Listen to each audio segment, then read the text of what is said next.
Hey guys, today we'll cover a new daily bias on the Aussie yen, and make sure you watch the update on the pound yen weekly bias from this week's midweek analysis. Okay, so let's cover the Aussie yen. Okay, this is a daily chart. Let me run you by the current setup I was looking at. So the last daily short trade that form was right here, and the last daily long trade that form was right here. And so the daily risk parameters is between this pivot high and this pivot low. Let's go ahead and do our initial analysis and figure out how much short strength there is for this short trade and long strength for this long trade. Let's go over to the monthly chart.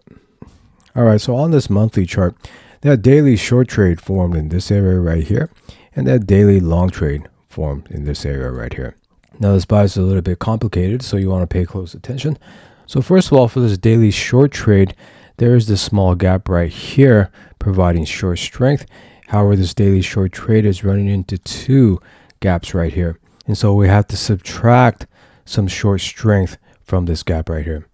Okay, and moreover, there's a legitimate trend line running right through here that has 5 touches on it, providing short strength. And I'll show where this trend line is connected to later. Okay, and in terms of long strength, for that daily long trade that formed right here, first of all, there's a small gap providing long strength. However, again, that daily long trade is running right into this small gap right here also. So again, we have to subtract some short strength from the long strength created from this bottom gap right here. Okay, and moreover, we have a legitimate trend line running right through here, which has 3 touches on it that provides long strength. All right, so let me show you where this trend line is attached to up here. Let me zoom out. All right, so that top trend line right here is attached to this pivot right here, right to this pivot right here. And it has 1, 2, 3, 4, 5 touches on it. Okay, so solely going from these monthly elements, I will say there's a little bit more long strength for that daily long trade than short strength for that daily short trade. All right, so let's finish up this analysis. Let's go back to the daily chart. Okay, and if you're having trouble understanding what I'm talking about, please check out my forecast manual. Okay, and the link for that is in the details section of this video.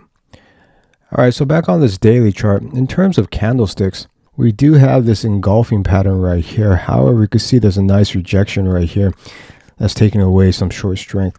So I would say there's only slight short strength in terms of candlesticks for this daily short trade.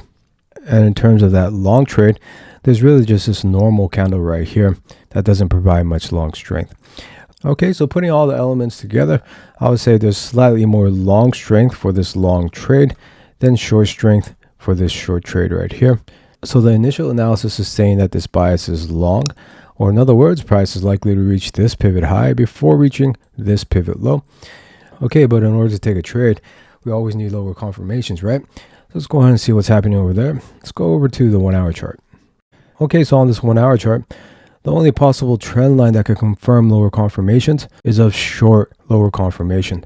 So the price could come down to this trend line and test it at least 3 more times, making this trend line for lower confirmations legitimate, and then break it out, immediately break back in, however, come down to its pivot low to create strong 1 hour short strength.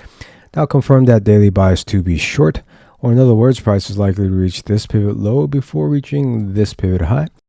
And so after strong 1 hour confirmation is confirmed, and if we get a pullback close to the stop loss level right here, I will be willing to take a short entry with, again, the stop loss level right here and this main target right here.